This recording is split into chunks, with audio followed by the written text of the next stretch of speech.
Route 616, your home for all things Marvel main continuity.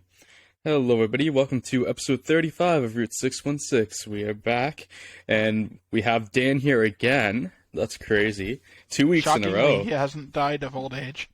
Yeah, really. One of these weeks we'll come back funny. with the unfortunate news. Hopefully not for a long time, though, because we love our Dan. No. Yeah, I can feel it. I can feel the love. Well, I mean, if you die, we'd have to replace you with other people named Dan, and our options are severely limited. You could go with Moi Moi. Yeah. You know, Sure. next generation. Just upgrade our burns. Yeah. Speaking of, I guess, since Moi Moi was mentioned, we can talk about the bonus episode, which is coming later this month, maybe 2 weeks from now, we'll see. That is about video games. It's going to be about our favorite video games, so tune back for that, because that should be a really fun episode. The month after that is our least favorite slash disappointed video games, and then after that is the Sharknado franchise, so stay tuned for all of those, because all three of those should be really fun episodes. Yeah, we've got really good stuff coming up. Although I'm going to put it out right now, we need to limit the length of times we're allowed to talk about Borderlands and the best video game series. I've already been thinking about that. But yes. No more than 50% of the podcast can be discussions about Borderlands. Yeah, I think that's a good idea. Although she may diverge off into Destiny or Monkey Island, you know. She's already Fair. threatened to just talk about Borderlands. Oh, I know. Trust me, I know. Well, I guess we will get started on our comics for today, which is I don't really know what descriptive word to use for this lineup, but it's a decent lineup, I guess. Yeah, shite On sounds first about right reading, for I me. enjoyed every single comic we're covering today. I don't agree with. I did not, but almost all of them. I haven't even read them, and I know they're shite.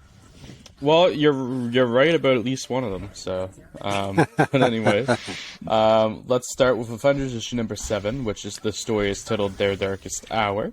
Oh, yeah, this is- just dump it on me. That's great. You knew this ahead of time. Oh, I didn't And know by I was ahead of going time, first. I mean like 10 minutes ago. This Stanley and Jack Kirby title, of course. We got Chick Stone on the inks. What, you don't... Are you a little tired of Stan No, and go, Jack? go. Shut up. Shut up. Do your job. I mean, Jack I'm a and- little tired of Stan and Jack at this point, so I can't blame him. Chick on the cover, of course. Already semicolon letters. This is a June 1964 release. Halfway through the year, thank God. 22-page story. And this one is for Dan. Start us off, buddy. Oh, God. Can we just start and talk about how lazy this cover was? Yeah, we can. Oh, my word.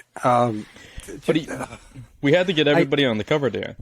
Well, they do get everybody on the cover, and clearly they kind of prioritize Thor as being their biggest hero for their company. Yeah, Because they he's kind of really are the- going that route at this point.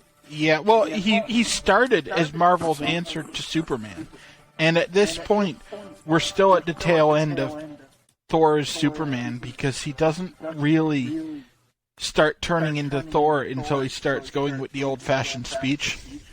Yeah, that's fair. But yeah, he's Right now, clearly, he's just Superman with a hammer. yeah, he's the hero at the moment. But yeah, so we'll go into the basic synopsis here, right off the Marvel database, and it's the story is Their Darkest Hour, and we go with Iron Man faces the Avengers, who suspended him for a week after he refused to assist him a few days ago. I remember that.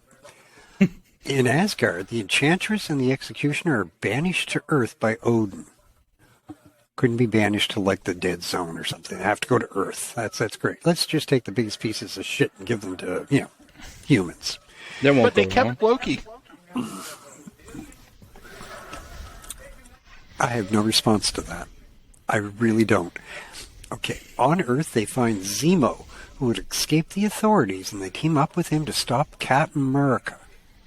The Enchantress's ultimate motive, however, is to get Thor by her side. Yeah, this Okay. is peak bad Stan. Yeah, this is not really starting promising. After a training session fighting professional wrestlers in a gym, Captain America scolds Rick Jones for trying on Bucky's old uniform. He's got to get his heat back somehow, brother. Oh, I love this part.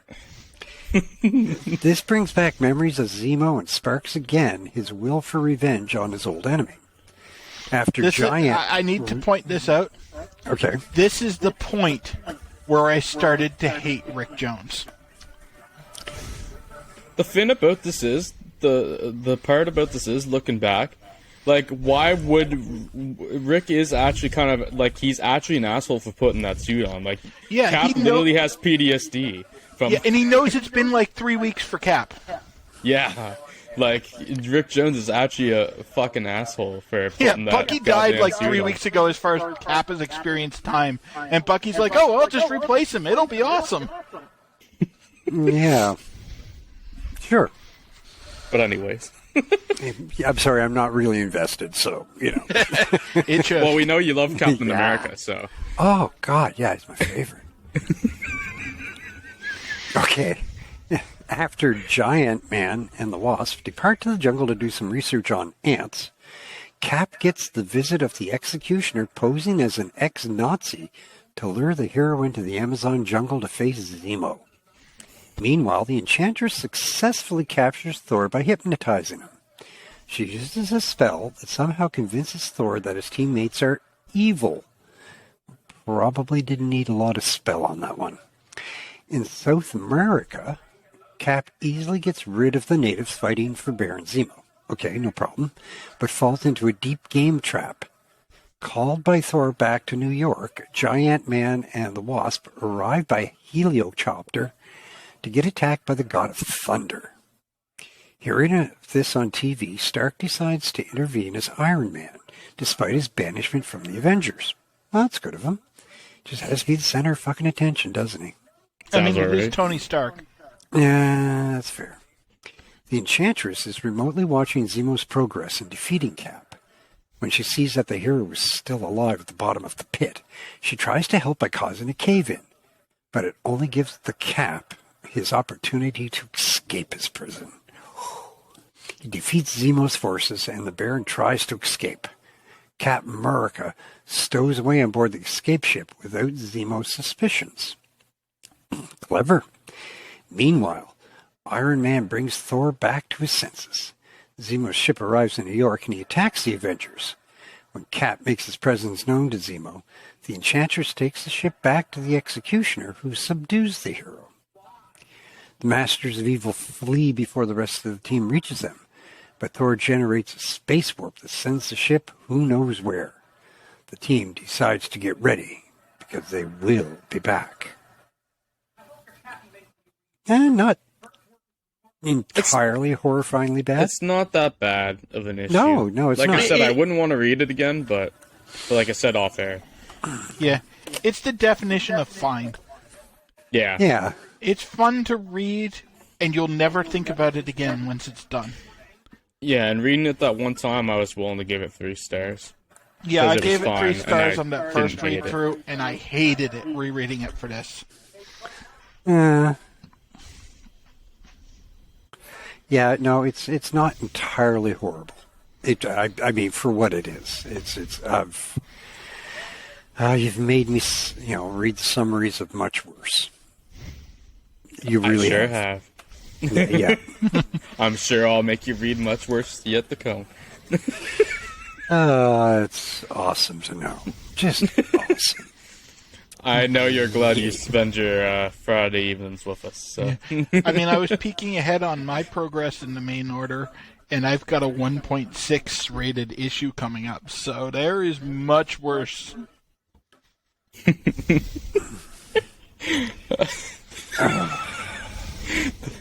It makes me glad I've got approximately 2,000 million model issues to get through before I get back onto the main issue. The DC fanboy loves his time here in the Marvel reading order. Yeah, so that's a fine we could issue. start a DC one and inflict all those terrible Blue Beetle stories on him. Just give me one issue of Brave and the Bold. That's all I ask.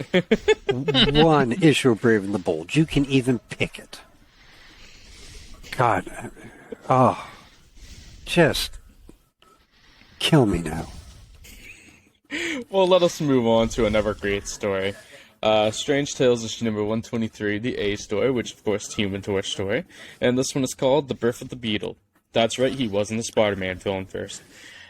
So this is a Stan Lee title, of course. We have Carl Burgos on art. That's actually an exciting moment. And this is his first work in the Order. Oh, no, it is not. Carl Burgos invented the original Human Torch. The first in the main Order, I should say. Yeah. Fair enough. He's done an awful lot already in this Order dome. Yeah. This is an exciting moment because that is a big deal that they got him back here. In the Silver Age, we got cover art by Jack and Sol Brodsky.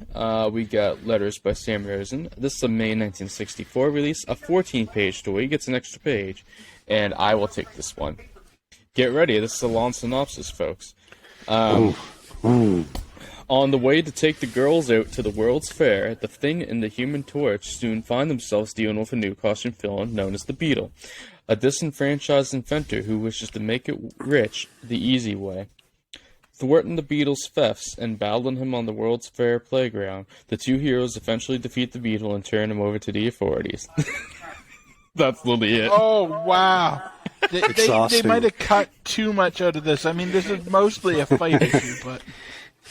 That's completely exhausting. What's the big I don't know how you got through that. What's the big details they left out there, Bill? Well, Torch and Thing managed to lose to the Beetle like 3 times in 14 pages. Yeah, they definitely don't win right away, but I guess that's the eventually part of that. Yeah. I don't know, it just seems a little too brief when they overlook the fact that 2 members of the premier superhero team couldn't beat an asshole with metal wings for like 3 attempts. I will say the art is really nice here. Carl Burgos rules. Yeah. I mean, honestly, not a lot happens in this comic. It's mostly just a fighting issue.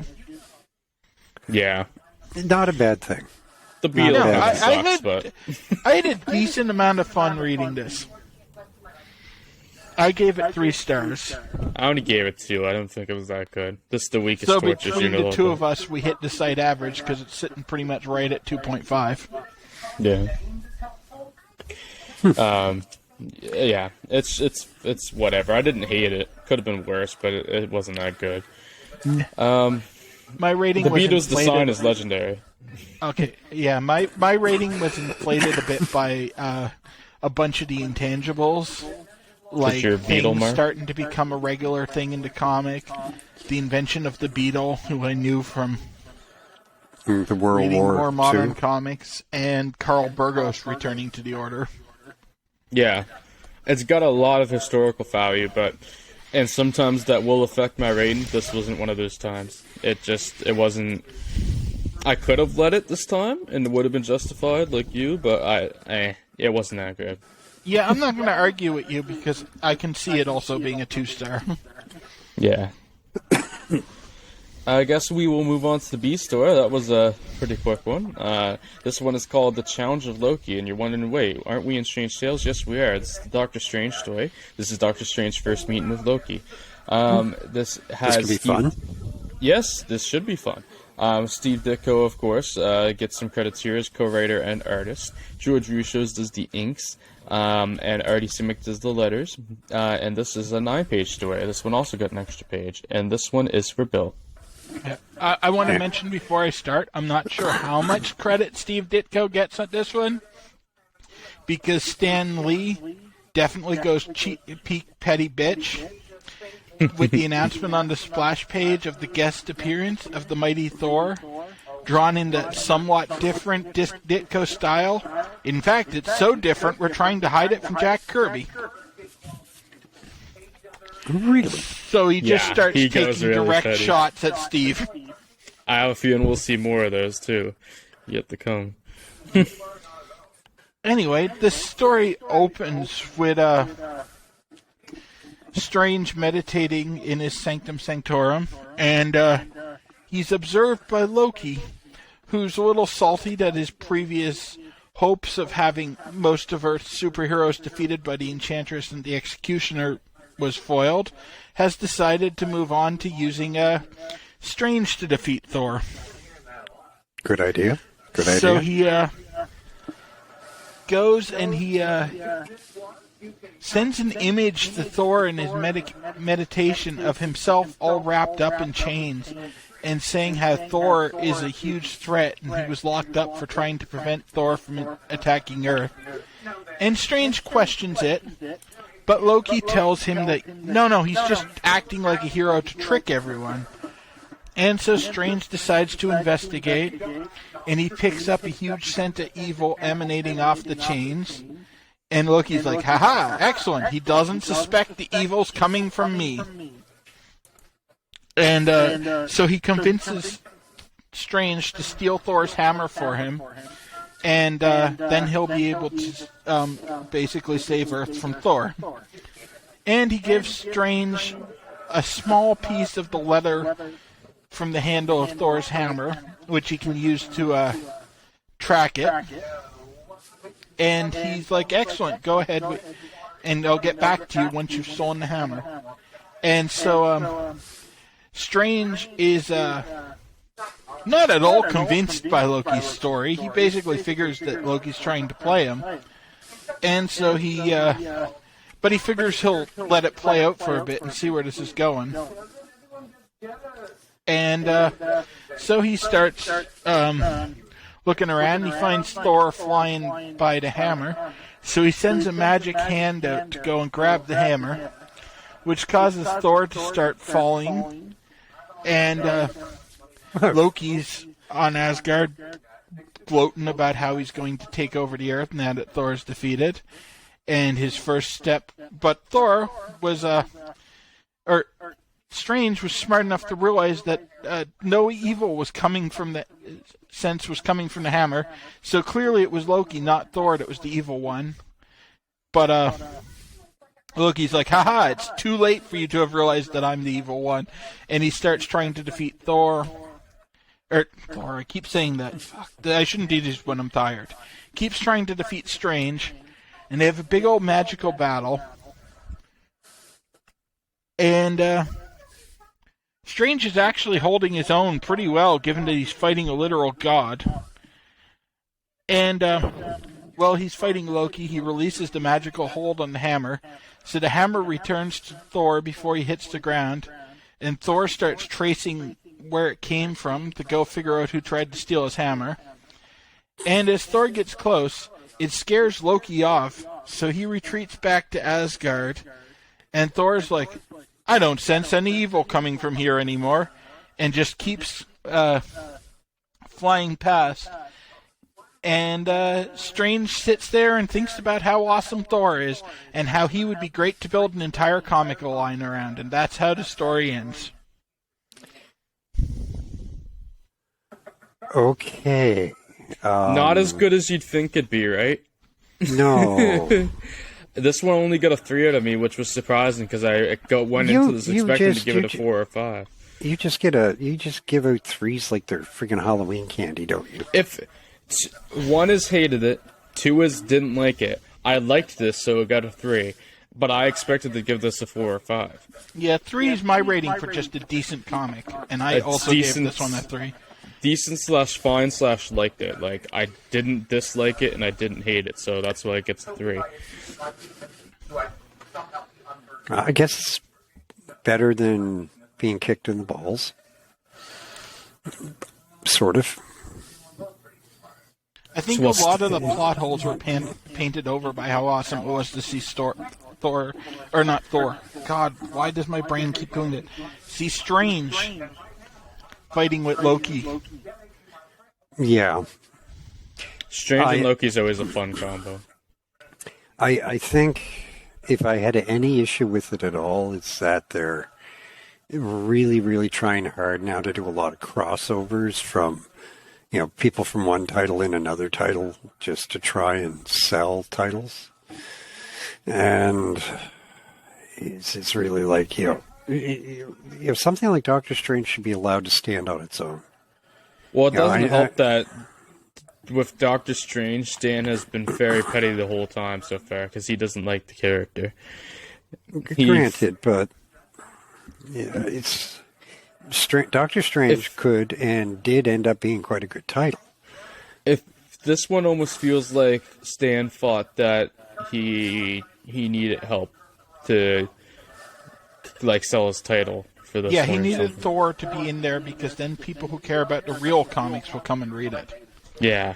Okay, I'm like not going to argue with you on that because I'm sure you're right. But we could be wrong, but that's kind of what it felt like, just from the pettiness from Stan coming through on the splash page and all everything. Yeah. And as I've said before, it's well documented that Stan hated the concept of Doctor Strange and had no intention of actually running a comic with it.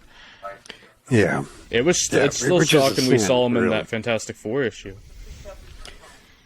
Yeah. I think that was mostly a case of, since I have them, I might as well try to sell them. Yeah.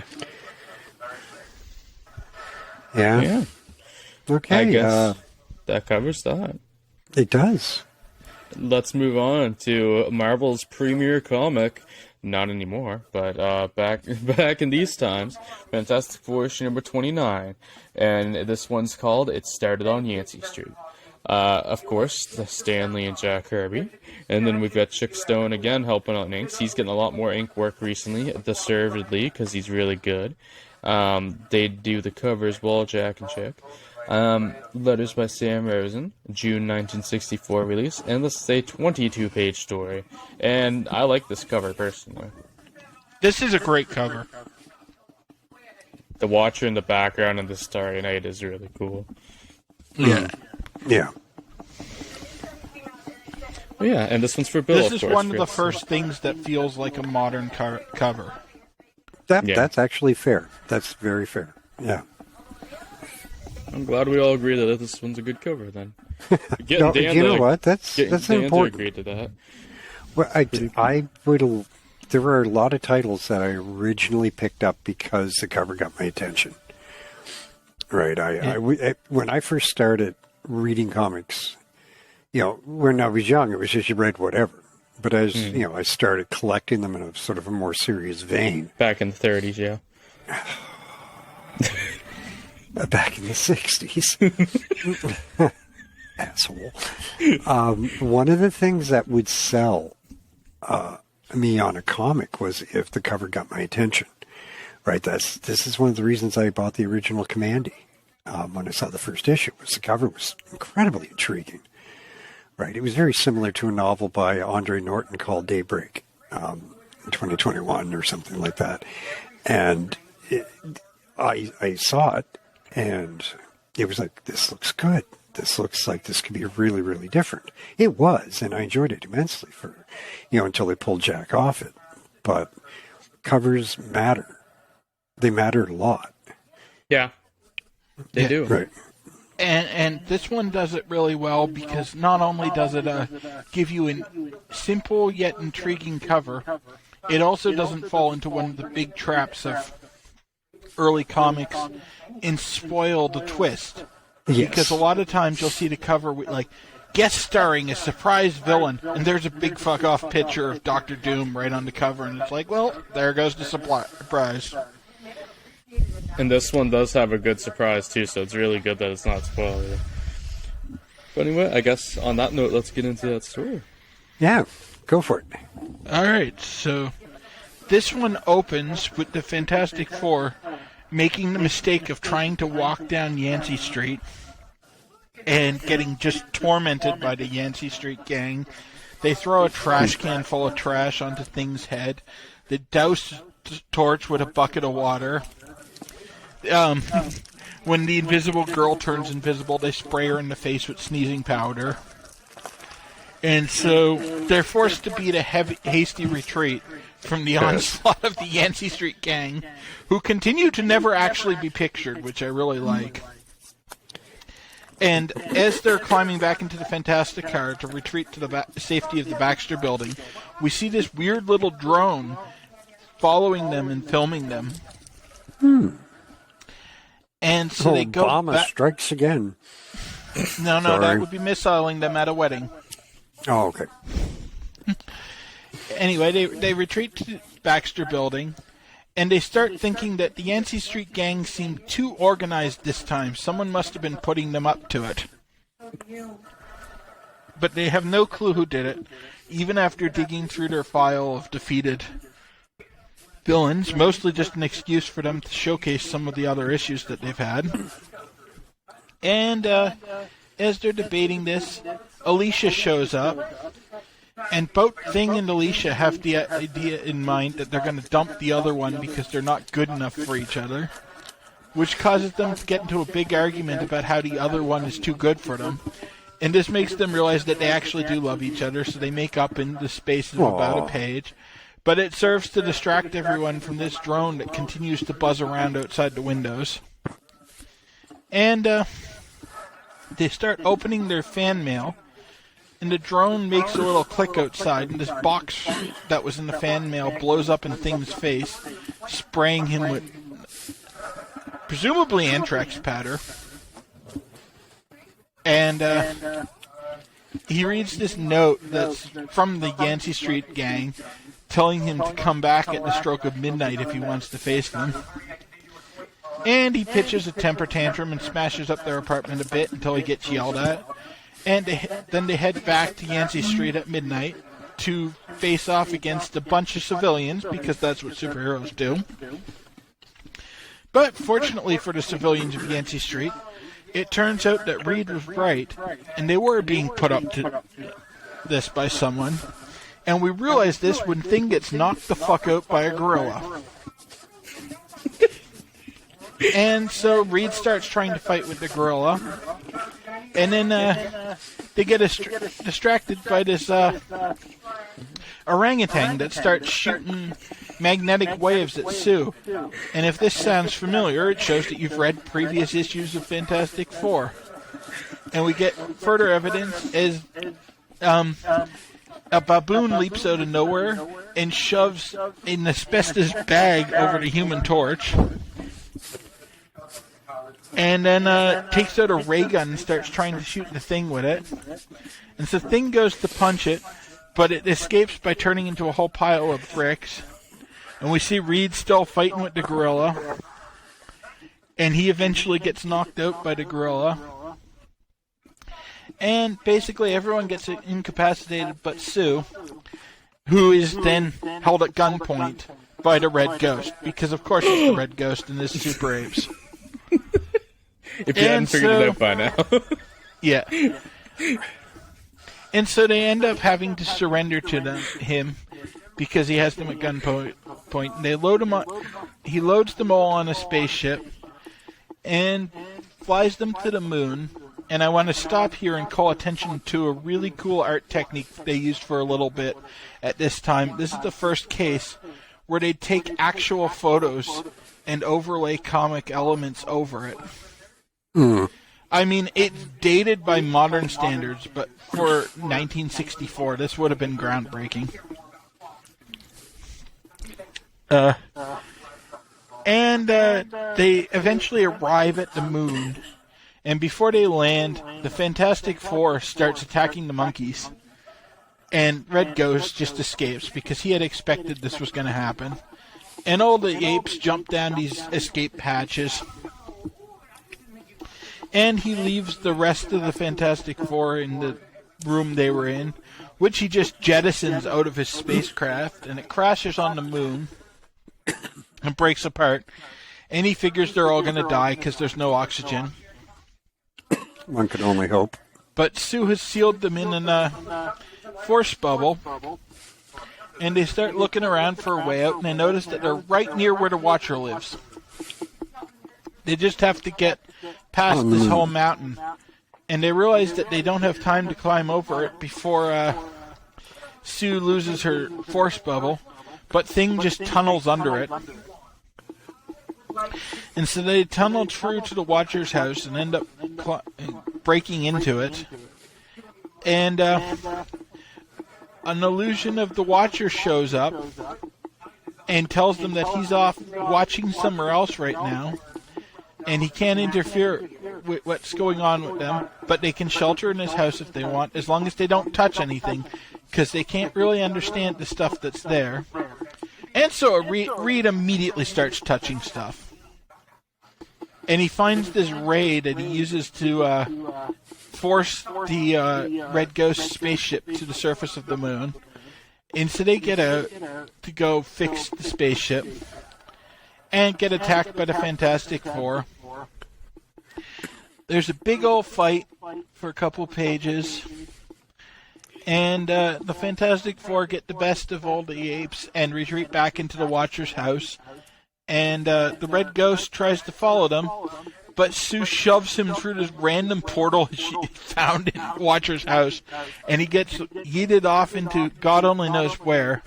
And the rest of the apes just get into the spaceship and fly away, leaving the Fantastic Four in the Watcher's house, and the Watcher returns and doesn't want them there, so he proceeds to not interfere by teleporting them back to Yancey Street.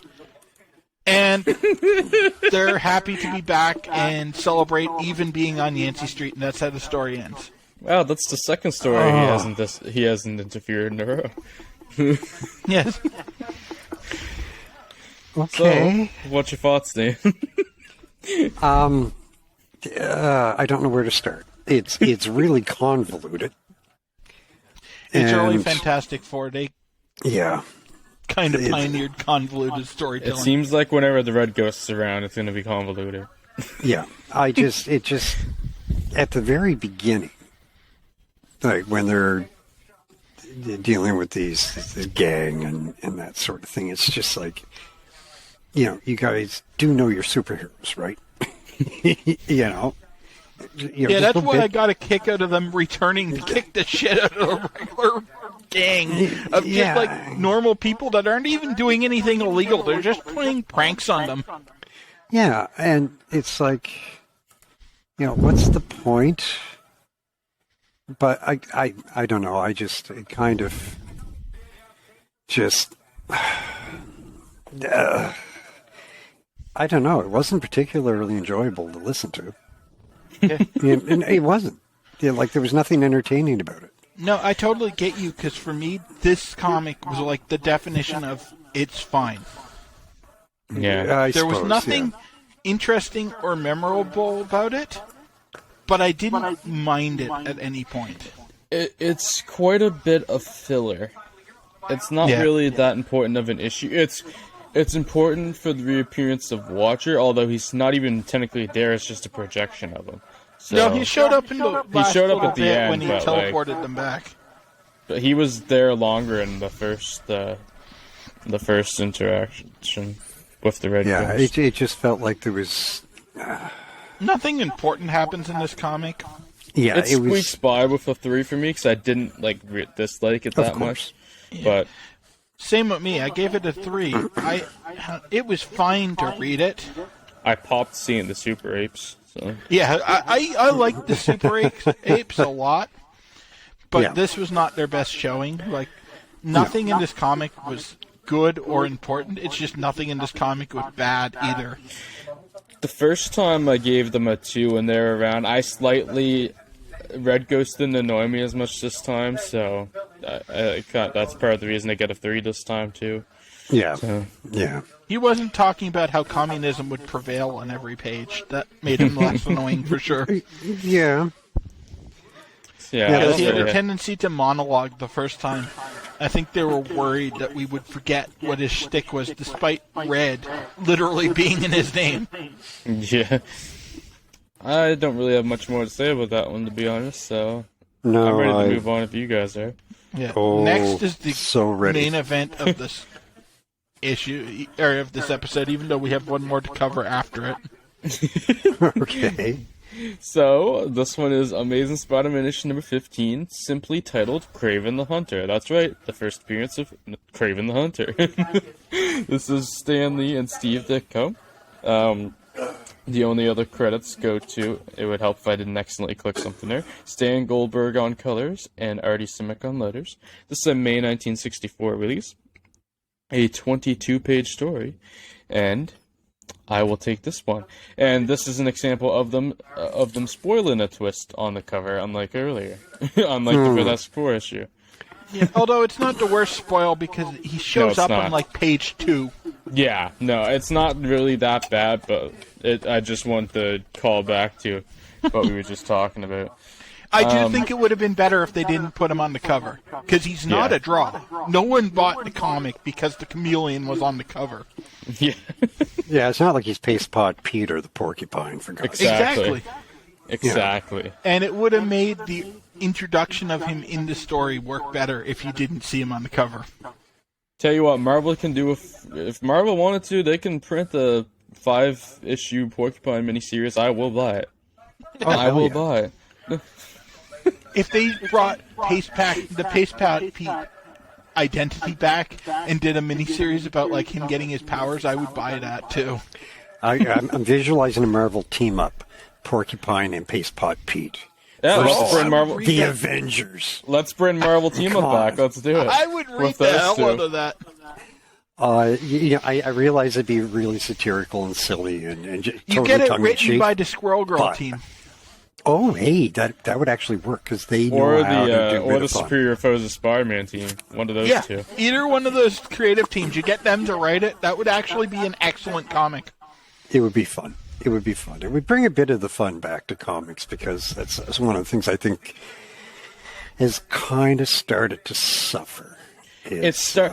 Marvel was having its moments bringing that back, and now they're like all those characters that were having great comedy series have kind of slowly disappeared again, and now it's kind of disappeared from not having as much fun comedy series. Yeah. You need to do different styles of comics. Everything can't be grim and serious and important. Yeah.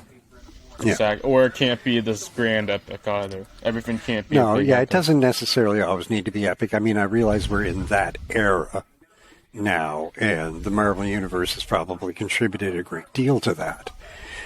But, sometimes a comic should or could just be fun.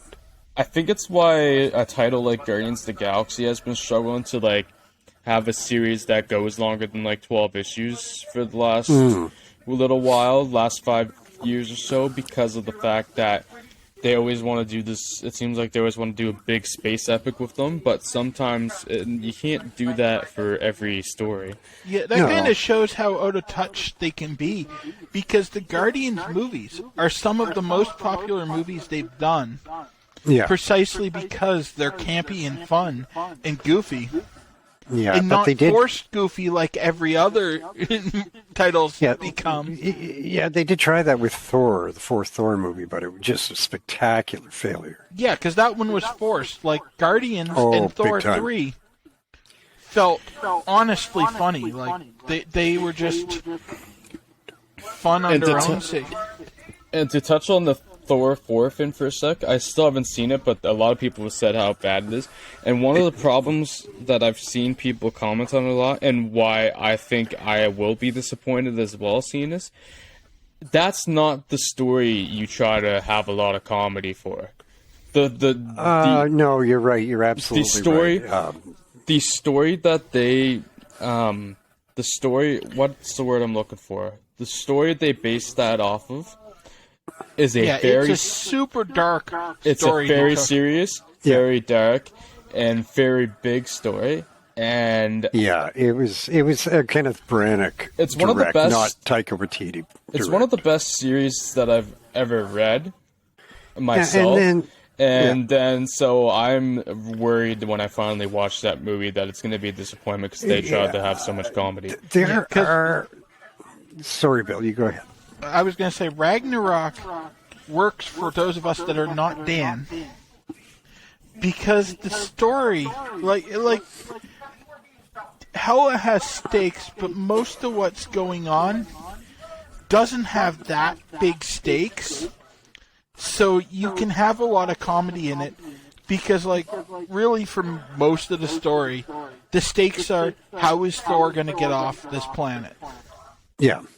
Yeah. And you can fill it with a lot of light stuff without destroying the tone. Thor 4 is super heavy and super dark and super high stakes, and they're trying to hit the comedy levels of Thor 3, and it does not work. Oh, it really doesn't work. Now, we should probably save that conversation for a future bonus episode. A bonus cast, right? Before I say anything else, because I have a lot of thoughts, probably. I do, and a big part of it is just how not to make a film, how to take all the great elements that you think should be in a film, throw them in a blender, and hope whatever it is you regurgitate onto the sidewalk comes out more as a painting than just vomit. I'm really looking forward to having this conversation again when I actually see that movie, because that's legitimately a story that's very important to me. So if and I'm pretty easy to please. You don't want to see that movie. You do not want to see that movie. Which one? So I could be very upset after watching that. Thor 4, yeah. Well, no, you know what? I think everybody should see it simply to watch Christian Bale's performance. Okay, that is good, but if that story has a lot of meaning for you, I love that story. Yeah, that's one of my favorite runs. You don't necessarily need to watch Taika Waititi take a massive shit on it. Yeah, I came away from it like stunningly impressed with Christian Bale. I've heard he does really good, which is great. He was incredible. Yeah, he was awesome. It's a great fill-in. He plays a great villain, so I was happy to hear that. If you didn't know it was Christian Bale playing the role, you really would just be stunned at how brilliant it was. Nice. Right. Well, that's been one of Taika Waititi's strengths in the MCU, because Kate Blanchett... Casting? That's not him.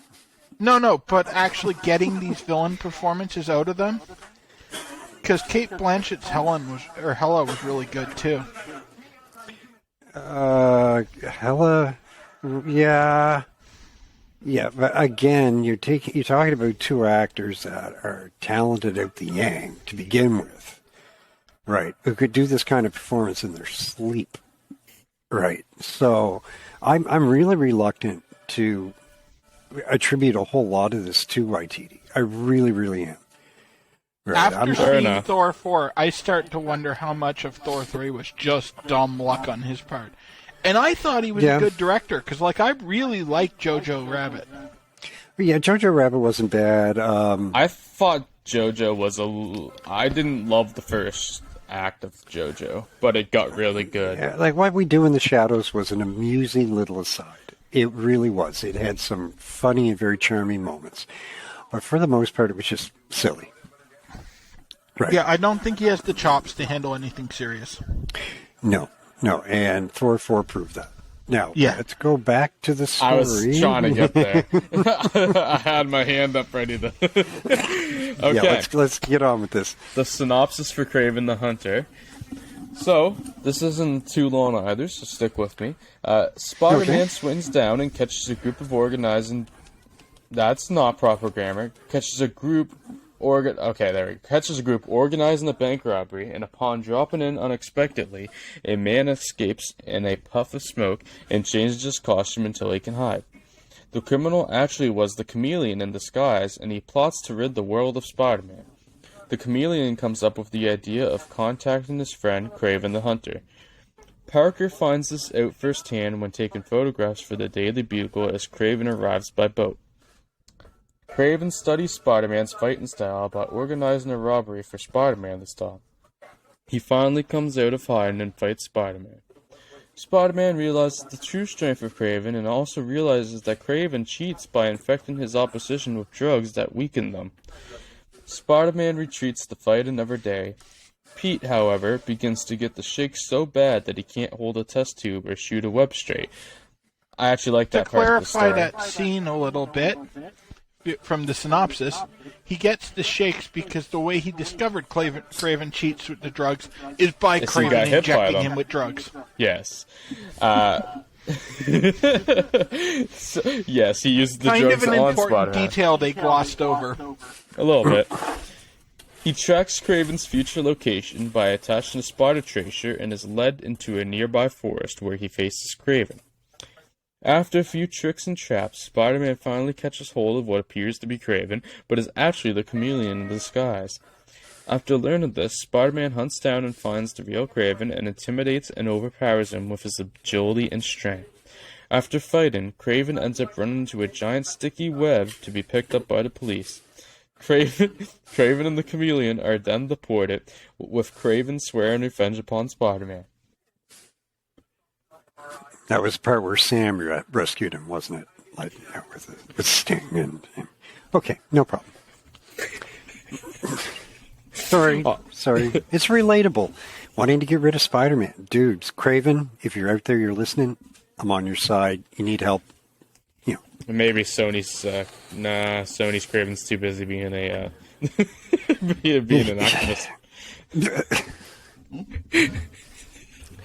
I can't believe Sony's like, yeah, let's take the Kraven the Hunter character and make him an animal activist.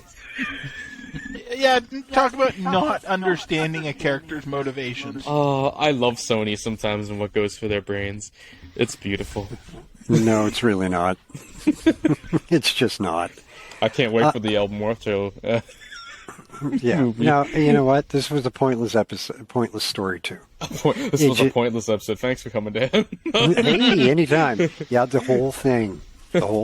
Pointless. This was a really fun read. A lot of it's fighting, like Bill said earlier, and I gave this one 4 stars. Relationship drama. Yes. Because Nobody the likes synopsis me. I have no overlooked the whole fans. part about Betty getting super jealous because Liz Allen was interested in Peter now. Yeah, and Liz blaming keeps Peter falling for around talking Peter. to him. Despite Peter constantly trying to get rid of her, and every time he's trying to get rid of her, Betty sees it and thinks he's hitting on her. This one was pretty fun. It barely squeaks by with a 4, but I gave it like a solid 4. So Yeah, this was a 4 for me too. I had a lot of fun. I was much like Green Goblin. I was a little disappointed because I expected to go 5. yeah, me too. That's exactly how I felt here too.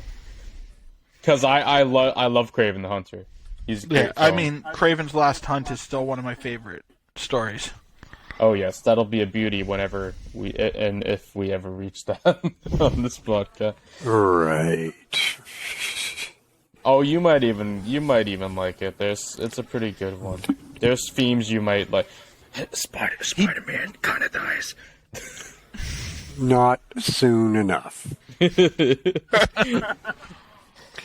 But anyways, I guess we'll move on to the main event, not main event here, in Daredevil issue number 3.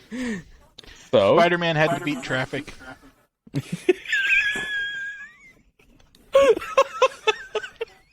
oh, I'm the only one that gets that joke, and it's beautiful. Yeah, you really are. Daredevil number 3, titled The Owl, Ominous Overlord of Crime. This one's a Stan Lee title, shocking. We got art by Joe Orlando, who debuted in issue number 2 for the art. Inks done by Vincent Coletta. Is this his debut, or was that last issue? I forget, I'm going to check real fast. I think this is his Coletta? debut on No, Daredevil, last issue. but he's inked some Thor stuff. Yeah, and he debuted last issue with Daredevil, and this is the second one in our order we're doing. I think his next works are his journey. Cover who's the art- color- No, he inked some of the journeys we've covered already. Do they say who the colorist is? Oh, yeah. Okay, so he started with Daredevil 2, and then he did 106 and 107, the last journeys we did. They have And not now, credited number the 3. colorist in it, no. So if you Okay. have the colorist for it. I have no idea who the colorist is, but I No, think it he doesn't deserves tell a us great color. deal of credit. Right, looking at the cover and the fact that the owl is not all green. He's Yeah, not no. credited, so I suspect it's Joe. Okay, yeah. Usually it's- when they it's- don't credit a separate colorist, it's the artist. Yeah, Yeah. it's hard to tell who the bad guy is. Jack Kirby and Vincent Coletta are the cover artists. Sam Rosen is the letterer. I'm so confused. June, oh my god, Dan thinks is the guy with the gun and the brown hat. That's the Well, obviously, he's the bad guy. The June 1964 release, 22-page story, and last but title but not least, or is it? Who knows? We'll find out. It's Dan. The wrongly accused crooked businessman named the Owl has just been taken to court over tax fraud. He's clearly not a bad guy. He's not wearing a green suit. Inside the comic, he has a green coat. Oh. You just ruined it. Okay. You've ruined it for me. Thank you, Bill. Just give me a nice paper cut. Pour some lemon juice in it. Why don't you? Now, what? Yeah. What Come on, I had a inspiration? theme. Shut up. I had a theme going here. What inspiration does Dan have to read this comic now? Yeah, I was on a roll. I'm going to be all confused over who the bad guy is. Anyway, the Owl hires Nelson and Murdoch, chosen at random from the phone book to represent him. When Foggy initially turns him down, Matt insists on taking the case to learn more about him. What's the matter, Matt? You just couldn't read it in the papers? Oh, wait. No, you couldn't. Sorry. However, when the Owl blows off his court hearing... Cheap beat, brother. Yeah. Daredevil investigates to find out what his wayward client is up to. He searches all over the city, but fruitlessly. So he returns to work, sending Karen home for the night. Meanwhile, the Owl has recruited two powerful, but not superhuman, thugs and nearly kills them to prove his own powers, including low-level flight capabilities. Yeah. The synopsis doesn't even tell you the names of the guys because it doesn't really matter. That's great. The Owl decides to set Matt Murdock up to be his fall guy. Ooh. Later, leaving the office as the Daredevil, Matt suddenly notices that there are people in the next office and realizes it's the Owl and some of his thugs.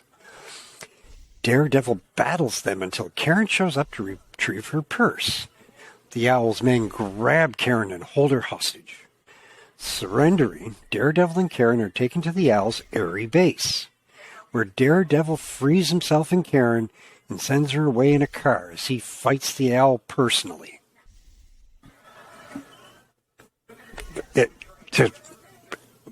Wow, that's poorly written. The Owl's henchmen have gone to contact other mob bosses, whom the Owl hopes to impress by killing Daredevil. Daredevil is fed through a trapdoor into the river below, but then, chased out of his own base by the approaching police, the Owl tries to escape in a boat. Daredevil manages to upend it and knock him overboard, after which point he loses track of him. Wow. Too bad you didn't have, sonar or something. You could, figure out where he's going. I wonder... Oh, wait. Too bad you weren't a film based around what's that bird? What, continuity? Returning to shore, because his sonar is obviously useless, Daredevil switches back into Matt Murdock and waits for the police to round up the crooks. Karen is surprised to see Matt there, soaking wet, in a Daredevil suit, and suspects a similarity between the two men.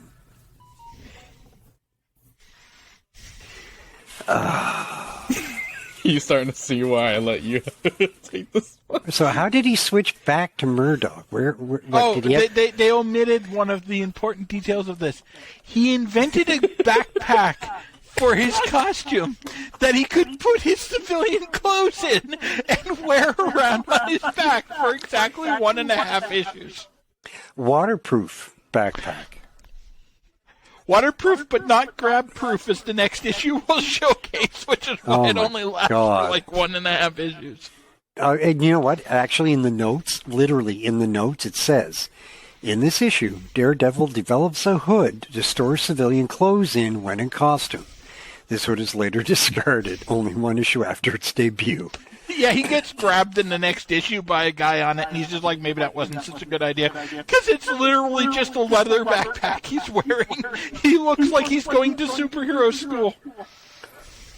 Yeah. Wow. Thank you for giving me this episode, Ryan. Remind me to freaking pee in your cornflakes tomorrow morning. My favorite part about all of this is how they spend like 4 pages establishing the henchmen, and then they leave before Daredevil arrives. And we never see them again. Okay. Yeah, because a lot of these guys show up for one and one only appearance. Right? You know, like Ape Horgan, Sad Sam, Sims. Right? They only show up once. Ever. To this point. Oh, God. Oh. Why are you sending weird pictures? Because you had to see how stupid that backpack looks. Oh, you gotta be freaking kidding me. Seriously? Yep. That's it. Wow.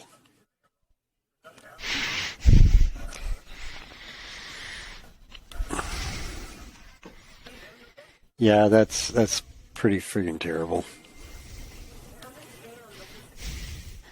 Okay, yeah, so that was just an utter waste of paper.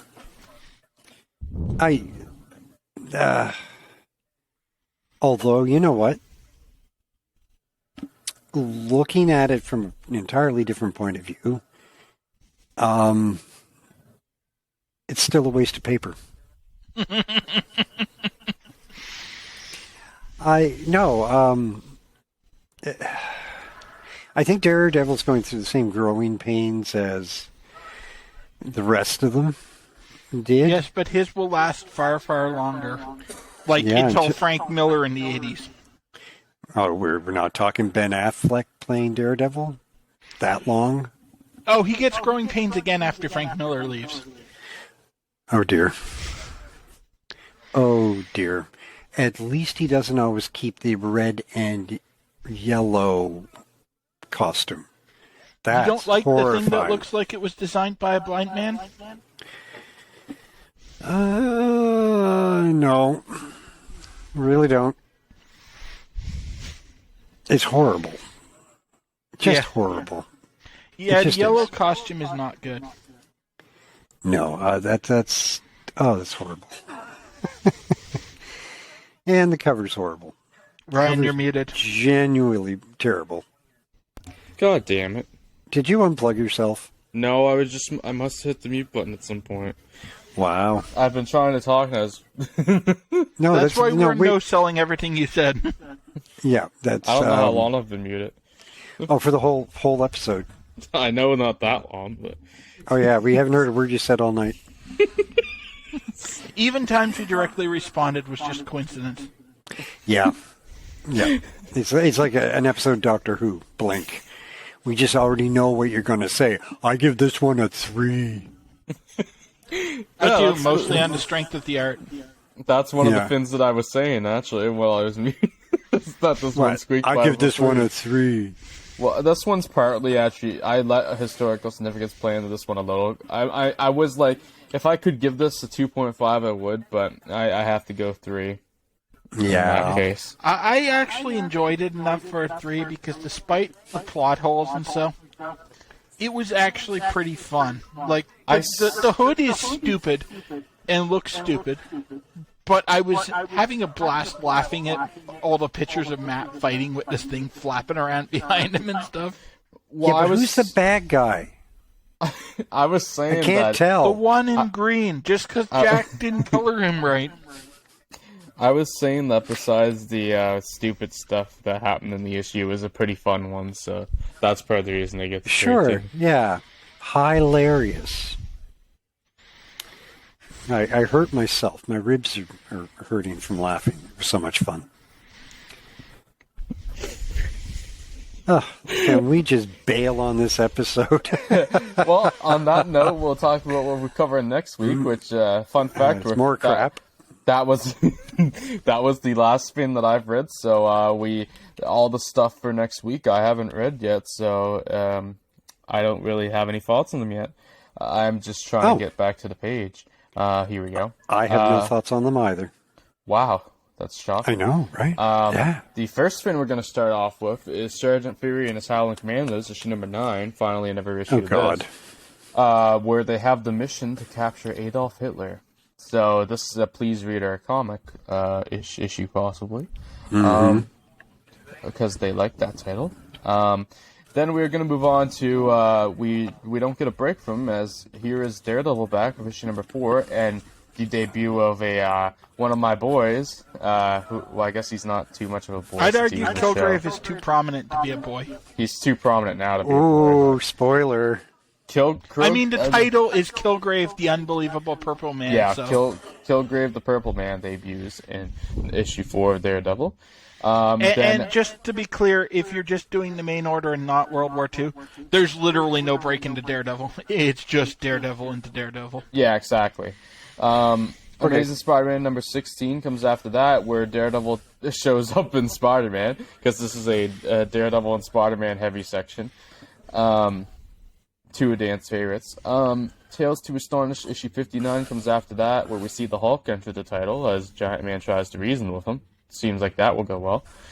And then we'll end off with the Journey in the Mystery issue number 108, which is an A and a B story. The A story is a Human Torch story, which she's... Oh, it's Journey in the Mystery. Did I say Strange Tales or Journey? No, Journey in the Mystery 108. You said Journey and then started talking about Human Torch for no reason. I don't know why. I was thinking it was Strange Tales for some reason. Journey in the Mystery 108, A story sees Thor at the mercy of Loki, and then the B story sees Thor trapped by trolls. So yeah. Kind of like us.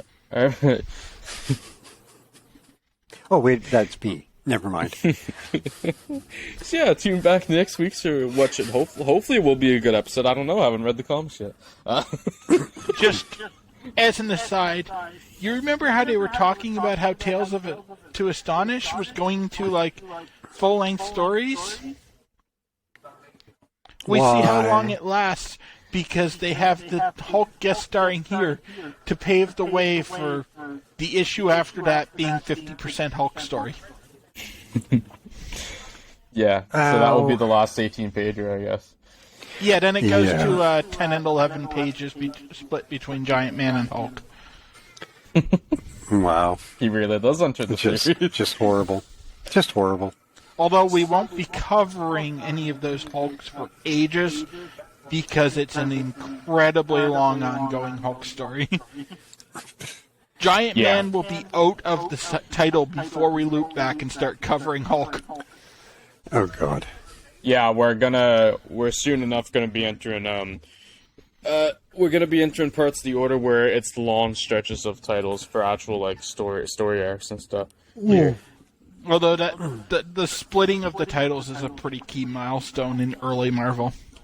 Yeah. So it's exciting that we're getting to that. Yeah, hopefully it remains exciting as we start to read them. As I start to read them. At that point, Tales to Astonish becomes Giant Man and Hulk. Suspense is Iron Man and Captain America. And Strange Tales is Human Nick Torch Fury. and Doctor Strange. Nick Fury and Doctor Strange it becomes. Yeah, but that's after Torch gets cancelled. Yeah, which will come soon enough, really. It's about another year of titles. It's about another 10 issues, I think, or something like that. Yeah, close to a year, and then because I think it's issue Torch 135 and that Giant it comes Man both get cancelled and replaced with Submariner and Nick Fury. It's 134, 135 that Nick Fury comes in, so it's another 11 or 12 issues. So about a year, like you said. But yeah, I guess if you're watching this on YouTube, please like, subscribe, comment, even share if you would like to. We're available on Google Podcasts, Apple Podcasts, and of course Spotify. And tell us why your favorite story was the Beetle story. We will see you all next week. Come back for some Daredevil, and peace out. Have a good one. See you later.